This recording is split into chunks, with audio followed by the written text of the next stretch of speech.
Hello everybody, welcome to Green Horde Heroes. My name is E.T., your big fatty if you will, from the Dice Matrix, and I'm here to show you the survivors slash actors slash heroes, all their related powers and how they work. Now you're going to notice in this handy dandy two-sided insert that comes in your Green Horde Wave 2 box showing all the positions of your survivors and baddies from the Wave 2 base Kickstarter. I'm going to cover each of these figures individually in separate videos. So you can just go to the hero or baddie that you want to learn about and click on the related video. So let's get started and start waking up these survivors. Let's begin.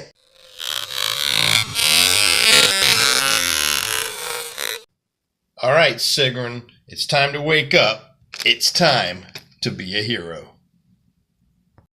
All right, Sigrun, welcome to the board of Zombicide. Okay, what we're going to do is we're going to pan down here real quick and take a look at your card and all your abilities. Now, Sigrun's really interesting because if you look at all of her abilities, she's a very actively moving character. I mean, almost all her abilities have something with her scooting around the board, and a very cool one to play, a very cool character to play with. So the first thing I'm going to do is we're going to show you what her first blue ability that you start with is Hit and Run.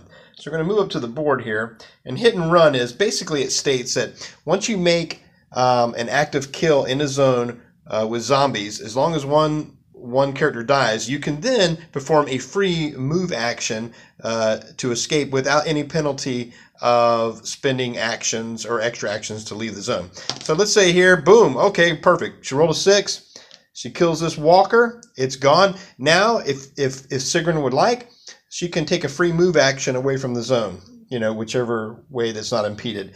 And that's a free move action and doesn't cost towards her other actions. And it acts as slippery, basically. The slippery ability says you don't have to spend the extra actions. And that's a really, really cool active ability.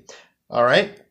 So now let's just say, guess what? It's time to move up. And we all know what yellow does. We've seen this plenty of times. You move down to yellow and you get your +1 action. That means on your turn, you know you have like 3 actions.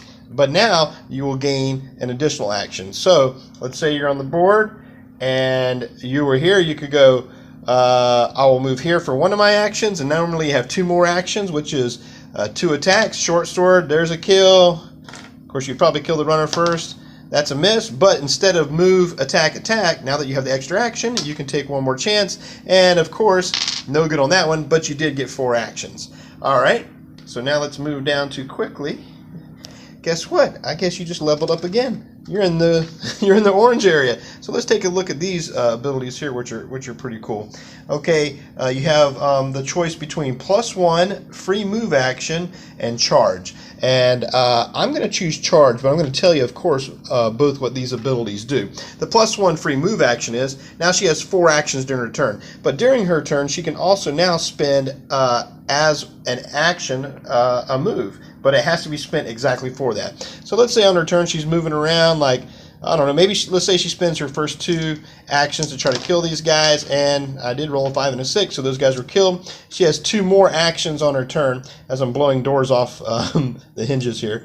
Okay, so if she wanted to, she could go, okay, my 3rd action is here, my 4th action is here, but she wants to meet up with our good buddy Baron. She goes, well, she does have an additional action, but it has to be spent for move. For a +1 free move action, she will move into here. So simple as that. Once during her turn, she gets an additional action, but it has to be spent for move only.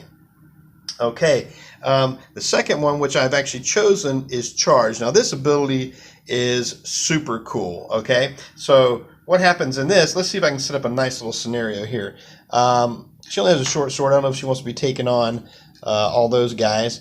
But let's just say she had a situation like this. Okay, now, Sigrun, this is a pretty awesome ability. For free, as a free action, she can move up to 2 zones as a free action as long as there's a zombie in it. So it's kind of like the first part of Bloodlust, except for at Bloodlust, you have to spend, you get an extra hit. But in this, she can be like, all right, I'm charging. So right in there, you didn't spend a move action at all, but as long as you move to a zone with at least 1 zombie in it. Now, if there was a zombie intervening it would stop you. You would have to stop here. But let's just say for this instance, you move up here. So hadn't even spent an action yet, so charged right up to that character. Now normal movement rules still apply, like water and you know, stopping for zombies. Okay, let's say for first action, she'll take an attack. She misses. Second action, couldn't read that one, so we'll roll this. Misses, not hitting very well. 4, okay, so you killed. So on your third action, you killed this zombie. All right, so now, oh, guess what? As a free move action, I can do this as many times as I want in return. I'm going to charge over here. Well, I still got, you know, some actions left, so you can try to kill that one. But let's say, you know, you killed on the first hit. You could even, if you had any actions left, you could charge up there and try to kill that one if you wanted to. You know, I mean, it's a pretty cool ability. Like I said, normal movement rules apply, but you can charge during your turn as a free action. So it's a good way, if you have a decent weapon, just to send Sigrun. Like I said, she's a very mobile character. Super cool ability of charge. It's been one of my newest favorite abilities that I've discovered.